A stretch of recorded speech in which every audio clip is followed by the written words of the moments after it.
high side. Murphy shooting, save a rebound on the view.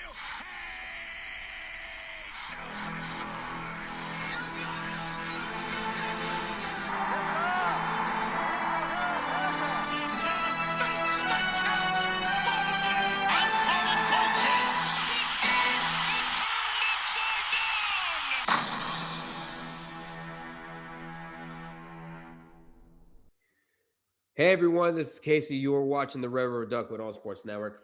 My heart has still not recovered from that game, but the Steelers do win 29-24 over the Detroit Lions. And what would have been a Game of the Year candidate if it weren't for some very questionable calls and very questionable moments called by the officials. But then again, you had two teams with seasons in the balance. Of course, the Steelers, they were trying to stay above the Ravens in the playoff race. As a matter of fact, at the time of this recording, the Patriots and Ravens are about to start. And then, of course, Detroit just had their season saved with the Bears' overtime win against the Packers. Because if both of those teams would have tied, then the Lions would be eliminated right now as we speak. But they're basically done. Because now they're basically in a position where if they lose or if Green Bay wins, then the Lions will be out. So there's that. So there's that going for the Lions. But before, I know you guys want me to talk about the ending, but I'll save that for later on in the video because let's be real, the officiating has been god awful throughout this whole game. You hear me complaining about calls on both sides, and especially during the end. But we'll get to that in a bit. And so Pittsburgh led by 12 points late in the game. We had not one, but two 45-yard touchdown runs from Jaylen Warren. As a matter of fact, that was probably his best game yet. 143 yards on 14 runs. The offensive line was blocking for him, and that is what we needed. Aaron Rodgers did get sacked twice, but he went 27 for 41, 266 yards, including one of the craziest catches I've ever seen from Kenneth Gainwell. In fact, he was the leading receiver with 78 yards, including that wildest touchdown. It was at least going to be a catch. It was initially ruled incomplete. But if you look at it, it does hit the wrist of Gainwell. So there was no controversy there. They ruled it a catch, and it was ruled a touchdown because they saw that he wasn't touched.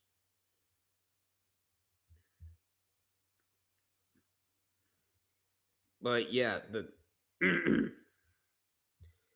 the penalties were bad on both sides. The Steelers need to stop committing so many penalties, especially on that final drive against Detroit. For Detroit, on 4th and 2, you had the stop, but you committed DPI on the worst way possible with two guys there on a brutal hit on Jameson Williams. But at the end of the day, it was called DPI, and we had it right there. It was called on Kyle Duggar. But then Goff would get sacked. But then Highsmith gets called for tripping. And that's back-to-back big penalties. 29 yards in penalties thus far. But the defense could not stop getting out of their own way.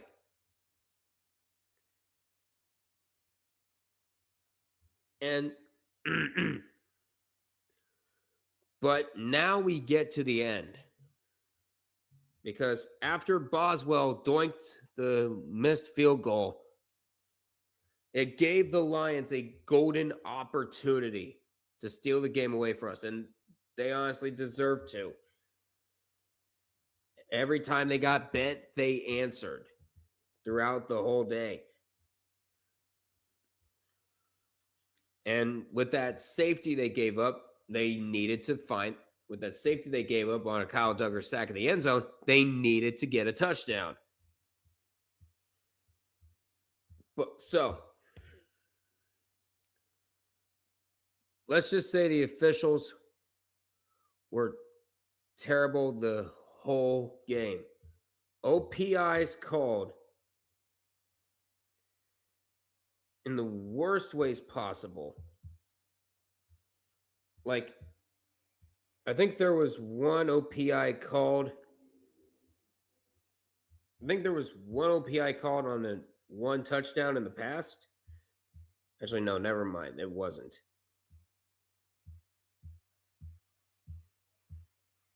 But there was one touchdown for DK Metcalf. It was nullified by Darnell Washington simply running his lane. And that was basically, and apparently that's OPI nowadays. And we just got the Ravens scoring a touchdown to Derrick Henry. But in what world is that OPI? They simply ran into each other. They didn't even, there was no push. It was just Darnell Washington running a route. And you could say the same thing. And you can see the exact same play on the first touchdown on that final drive for Detroit that got nullified. That catch by Amon-Ra St. Brown, I thought was legit. But the same ruling applies to Tesla, who did the same thing that Darnell Washington did. He ran his route, and the defenders simply ran the same route, and they ran into each other. So both Darnell Washington and Tesla got hit with the same exact penalty. And before that, and then the very last play came with Jared Goff passing it to Amon-Ra St. Brown.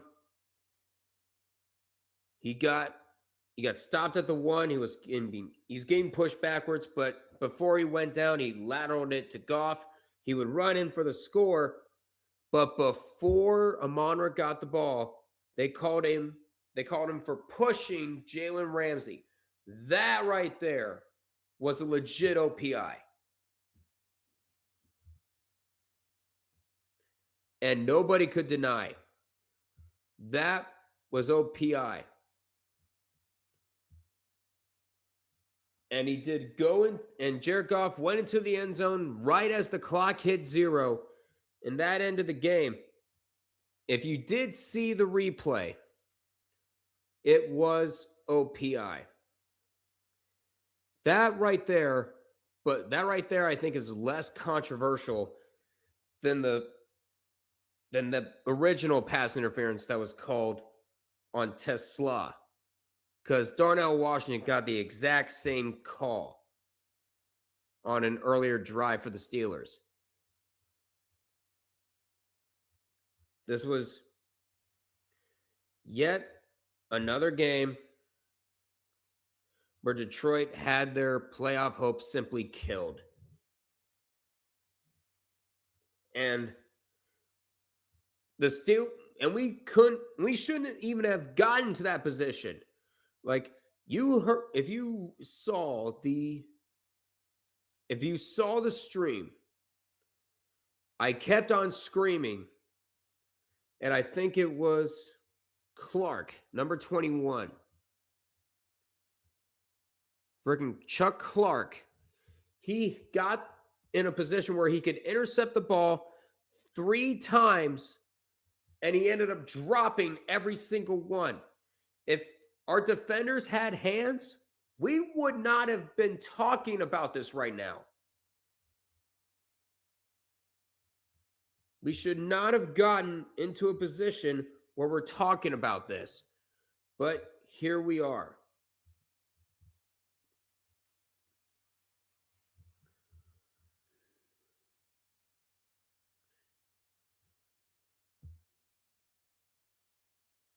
But yeah, this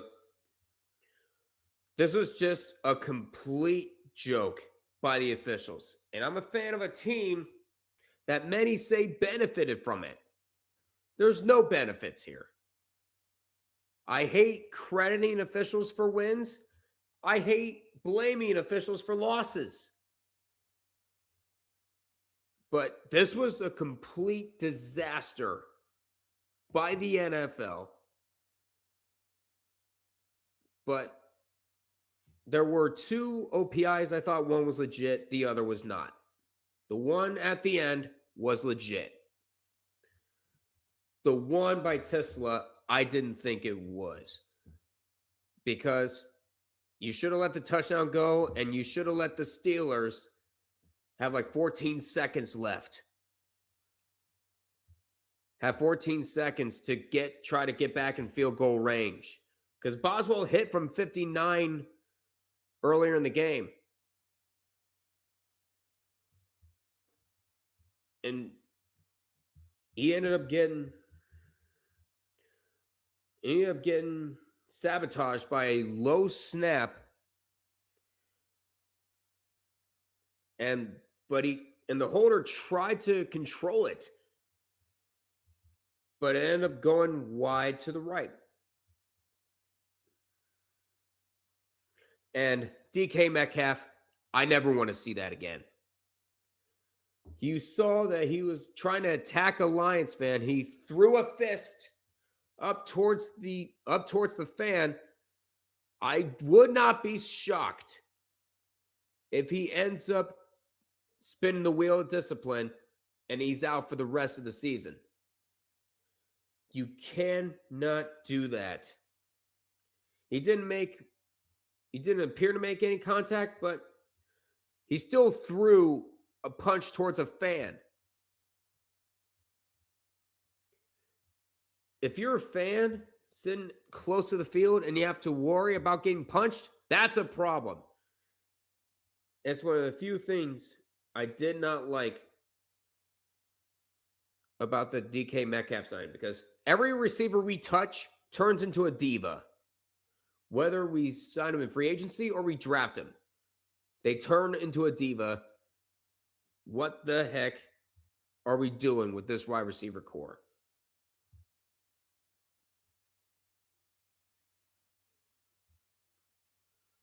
But again, this is the 22nd straight season with at least a 500 record, breaking the NFL record they previously shared with the Dallas Cowboys, who had a 21-year run without a losing season from 1965 to 1985. And he's finished 500 or better in each of his last 19 seasons, Mike Tomlin has. Now, even though you got gifted it, I say you got a golden opportunity to take the division, regardless of the result of this game. You have to win against the Browns up in Cleveland, something you haven't been able to do the last 3 years. Focus on that and just this game. And then you can focus on the Ravens on week 18. Take it 1 week at a time. If you do, then we might just sneak into the playoffs and might get trounced by the Chargers or the Bills, regardless of what happens from here on out. But this game was ugly, despite this.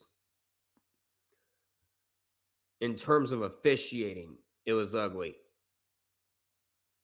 In terms of letting them answer, it was ugly. In terms of penalties, it was ugly. We have to keep that at a minimum if we're going to beat the Browns. I don't care what the Browns' record is. The Steelers have not been able to win in Cleveland for quite some time. It doesn't matter what the other side is. Focus, and let's bring out a full 60 minutes next week and give ourselves a chance to win the division right then and there. But again, that is going to do it for me. And I'm very sorry for the Detroit fans. But to me, it was one of the OPIs was legit. It just happened to be the backbreaker. I think the other OPI, I think you did get hosed on. Because Darnell Washington ended up getting, because that catch, one of the touchdowns from DK Metcalf got taken away in the very same way. The officials were awful. Let's move on and not speak of this again. But that is going to do it for me. Please feel free to like, comment, share this with your friends, and subscribe to the Red River Duck All Sports Network. Hopefully, the next game is less controversial and less heart attack inducing, but I doubt it.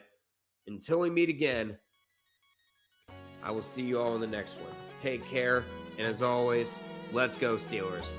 I'm not even going to bother with the terrible towel twirl because I'm still trying to recover.